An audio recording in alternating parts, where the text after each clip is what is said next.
Ladies, welcome to an unfiltered podcast on real, raw subjects because, baby, it's our time. And like I said in my first episode, we've got to be ready, baby. So I'm excited and happy to help you live your best life now as a respectable and respectful woman because, baby, modesty, class, and grace is always right and in style. Listen, you're on the mic with Dr. Race, the global mentor coach, and today I'm talking about dating ultimatums. Listen, ladies, listen, okay? It's important that you love, value, and appreciate yourself. Otherwise, you'll find yourself with a trail of broken, fragmented relationships. And who wants to live with a relationship graveyard? Now, don't get me wrong. Now, I'm not saying we won't have a graveyard of broken relationships, but sometimes we end up with relationship graves that were really unnecessary. We try all kinds of foolishness, thinking it's going to get us what we want. And that's not always true. I know some of you may hear this and say, well, it worked for me. Good for you. But then again, my response to that is, did it? Did it really work, sis? It worked, but at what cost? How much peace did it cost you? How much joy did you sacrifice for it? How much are you still paying for it? Is it really everything you wanted? Or did you settle? I want to talk about this because I grew up watching women do some stupid things for one man. And I never understood it. I still don't understand it. I don't think I'll ever understand. I never understood why women think having a baby is going to secure a man. No amount of manipulation is going to lock down a man if he doesn't want to be locked down with you. It's not going to happen. I know because I saw this firsthand and heard it out of a man's mouth. Just don't work. It's just not. How would you feel if you were on the receiving end of the ultimatum? It's easy to say, I'd be cool with it, but would you really? Would you really? I read an article about a woman who received an ultimatum from her boyfriend of 7 years. Y'all heard that right? 7. Now, I'm not even going to get into that 7-year thing. I'm not. But just marinate on that. Mind you, in the article, the boyfriend cheated. He cheated. So they weren't in a good place in the first place. Things were rocky, but they were keeping in touch and working through things. I mean, after all, 7 years, I guess she figured ain't nobody just gonna walk away that easy. I don't know. But he ends up proposing, but tells her either we get married or we call the relationship off. Sir, you cheated. You. And now sis is supposed to commit and y'all are still working through your infidelity? How does this work? How does this work?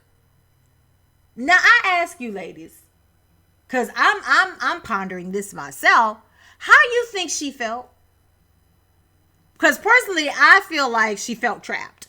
Sis felt trapped. Why? Not only that, but dude got more and more controlling until the relationship ended altogether. And it ain't in a good way. Like, you can't bully somebody to want to just be with you. Now, this might not seem like a big loss, but then again, listen, she devoted 7 years of her life. When you devoted a significant chunk of your life to somebody like that, it's just not that easy to walk away from. It's not. There's going to be a lot of hurt and pain.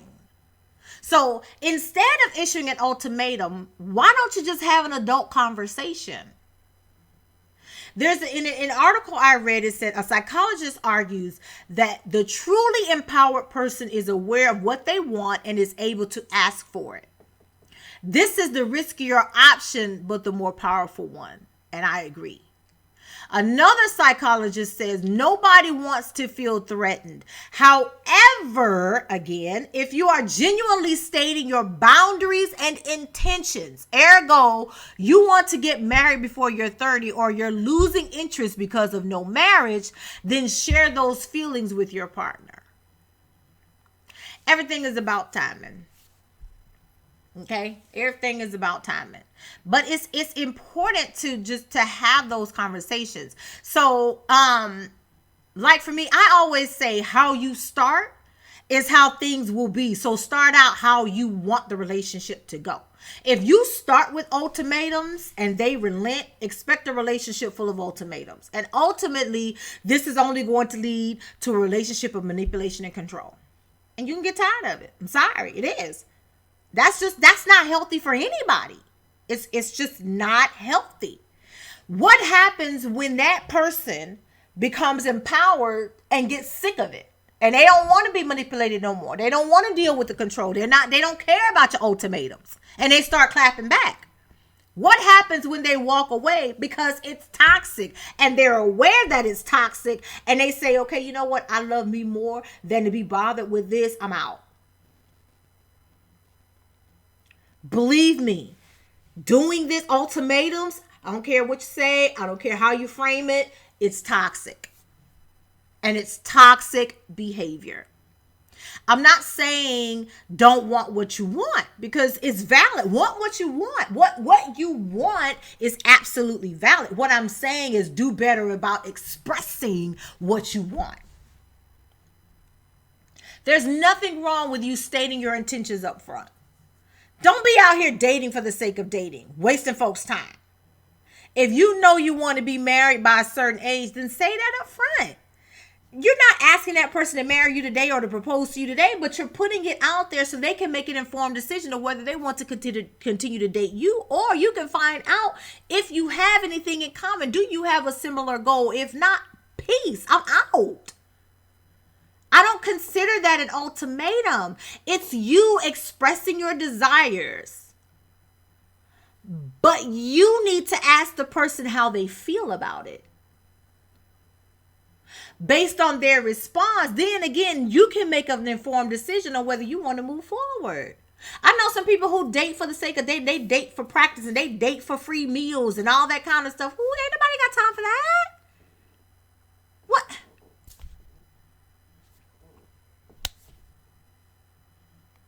I remember dating a guy, and I mean a long time ago. And in the beginning, he said he wanted to be married and have a family. So, okay, let's move forward. I'm going to keep dating you because we have something in common. It wasn't something that I wanted to do immediately, but at least it was in the plans. We had something similar, but along the way, he changed his mind, but didn't talk to me about it.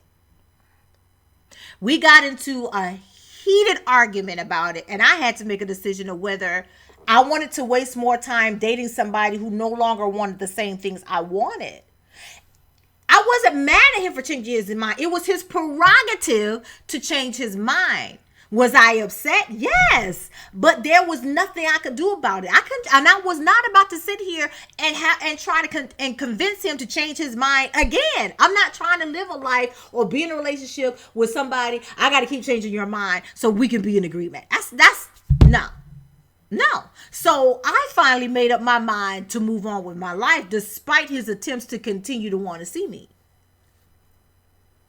I mean, he tried everything. He tried to guilt me. He would say stuff like, you don't want me anymore, and give me these puppy out eyes. And it was just like, it wasn't that I didn't want him. What I wanted was more important to me than making him feel good or satisfying his desires. And I wasn't willing to put that on the back burner. I wasn't willing to sacrifice that to make him feel good about himself or to satisfy him. Because then at that point, I'm not getting anything out of this. I'm not going to waste my time. I need to move on. At that point, we no longer shared the same values or priorities. I felt betrayed by the fact he didn't trust me to share that he had a change of heart. And I felt as though he was stringing me along, knowing he changed his mind and kept it from me. But I think, here's the thing, deep down, he knew I wouldn't accept his terms of continue to date me without the possibility of marriage or it even leading to it, and thus the family that I wanted. So he was wasting my time. But eventually he couldn't keep the rules up. He couldn't. Now, I don't know about anybody else, but I personally don't want a relationship with anybody who can't or doesn't see my value as a woman. I'm sorry, I'm not doing it. I definitely don't want to start a marriage based off of ultimatums. Because then I'll always wonder if it would have ever happened if the ultimatum wasn't given. It would actually nag me and rob me of my peace, constantly wondering if he really wanted to be with me. You see, when you know your value, ladies, you don't settle for ultimatums or any other tricks. The Bible says God prepares a table for us in the presence of our enemies. That's a special table. As a woman, I've made it my business to prepare my own table. Not the same one that God prepares. But I want a table fit for the queen that I am. So I have that mindset that, okay, this is the table I'm preparing. When I put the work in to set this table with all my favorite delicacies, there's no way on this side of heaven I'm letting just anybody sit and dine at my table. And I'm darn sure not going to let anybody at my table to fraggle or finagle their way to sit at my table. Because if you have to manipulate and control me to have a seat at my table, you're not somebody I want in my life.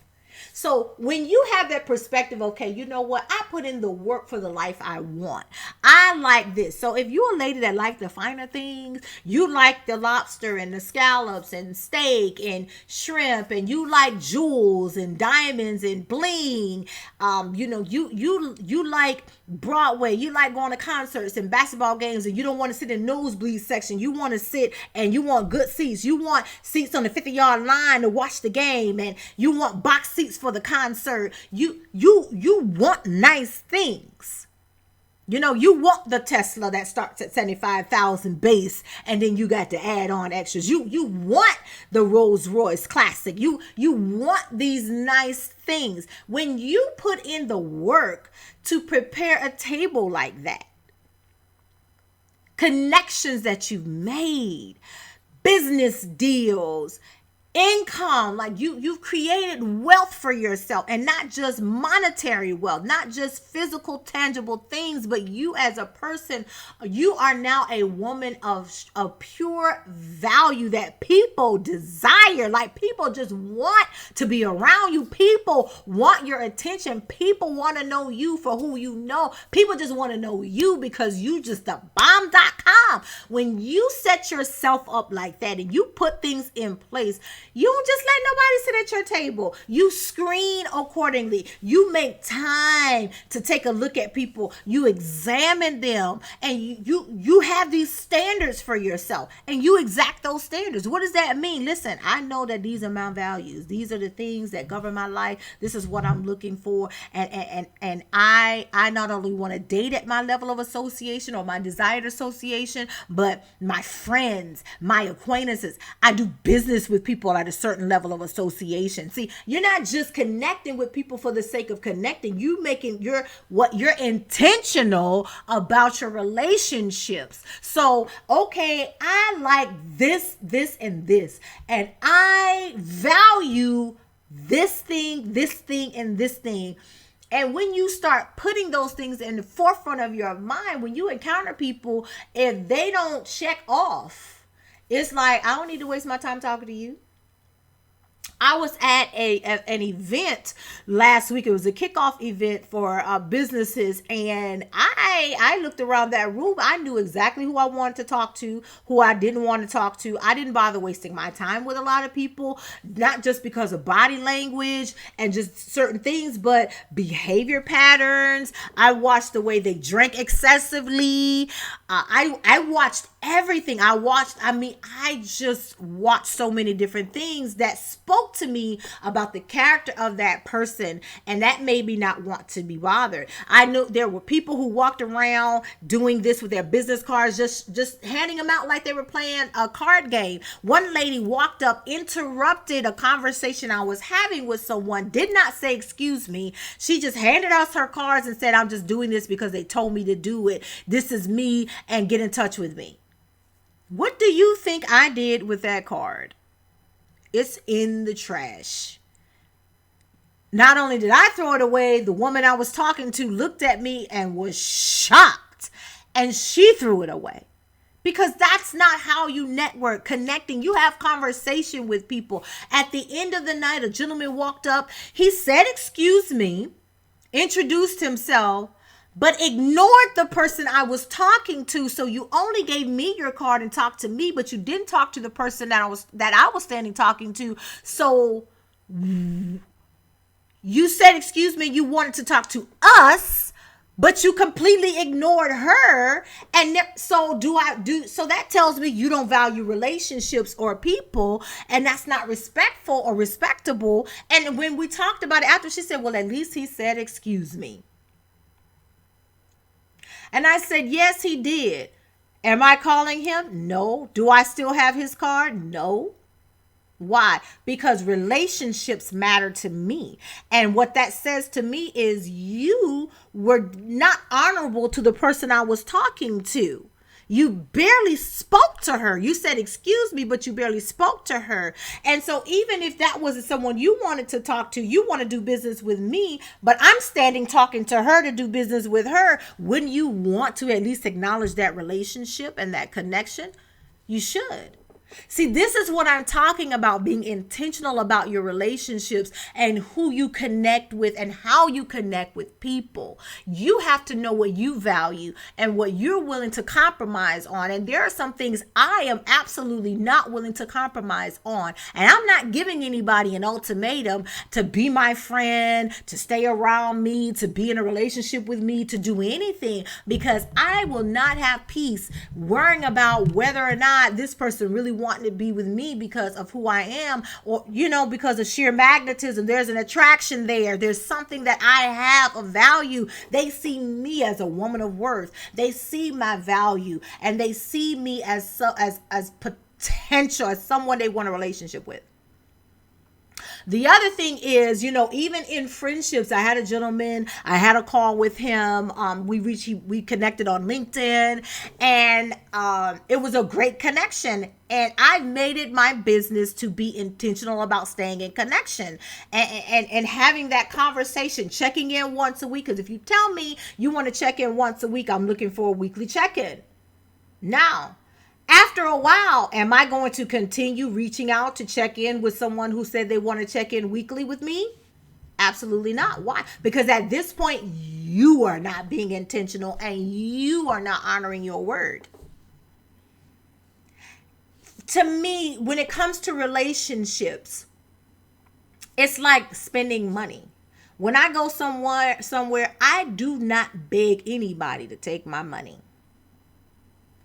I don't tolerate it. I'm not going to stand around waiting to give you my money. The service is bad. If you're following me around the store because you think I'm going to steal something, all of that kind of stuff, I will take my money elsewhere. You have to see yourself the same way. I'm valuable, and I will take my presence elsewhere. I will take everything that I have to offer elsewhere. I don't need to beg you to take advantage of what I have to offer and the amazingness that is me. That's the attitude and mindset you have to have about yourself. See, when you preparing that table, you prepare that table based on the value you have for yourself, not the value in the things that you put on that table. Let alone the value put into the table that you select. Because the things you put on the table are nothing if the table is trash. It's like, okay, so there's an episode of The Cosby Show. Don't judge me. The episode of The Cosby Show where Vanessa brought Dabney home for the first time. This analogy from Cliff Huxtable was the best I have ever heard. I have not found anything similar in yet to date. And what he said to Dabney made total sense, and this applies in this situation. He asked him, "What's your favorite meal?" And he laid it out. He said, "I love me a good porterhouse steak, lean, crispy potatoes, just the whole meal." He said, "Oh, you can smell it. It's just, you can taste it in your mouth." He said, "Yeah." He said, "Absolutely." He said, "Now imagine that meal. Instead of it, the restaurant or wherever brought to you on a beautiful plate, it comes to you on the back of a garbage can lid. It's no longer appetizing. Why? Because it's on a garbage can lid. I don't care if it's clean. It could have been just out in the store with the price tag still on it. The mindset is, this is a garbage can lid. Why are you serving me food on a garbage can lid? I'm not that Sesame Street character. Like, I'm not that. So why are you serving me my favorite meal? You just ruined this for me on a garbage can lid. When you prepare that table, ladies, you prepare right down to the type of table. You're not going to put all your best stuff on no garbage can lid. Ladies, the table is you. It's a reflection of you. Do you see yourself as a garbage can lid? Or do you see yourself as this beautiful marble table? Or maybe you like a mahogany table. Maybe you like oak. Maybe you like glass. Maybe you like a combination of the two. Do you see yourself as this gorgeous table? Or do you see yourself as a garbage can lid and you just putting stuff on this table, just throwing it any old kind of way?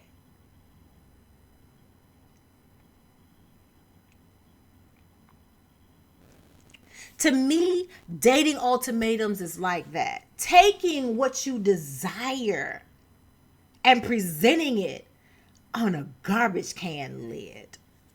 As if to say, the level that I value myself is lower than what I see that I want. So now you just devalue what you want because you didn't see the value in yourself. You can have $1,000 lobster meal on that table, but if it's served on a garbage can lid, ain't nobody gonna want it. And you just wasted $1,000 presenting something in the wrong way. That's what an ultimatum is. A dating ultimatum, relationship ultimatum, that's what it is. It's not relationship goals. It's not. When you prepare that table and you lay it out real nice, you got the fine china, your crystal glass, your real silverware, and it's beautiful. Everything is just right. You don't let anybody sit at your table. Not just anybody. And you don't invite just anybody to that table. Let alone you don't let anybody at the table who finagle their way to get there. You're intentional about who you let sit at that table. That's when you know you value yourself. That's when you observe the value that you have to offer, because now, guess what? I got something to offer, baby, and you don't fit the bill.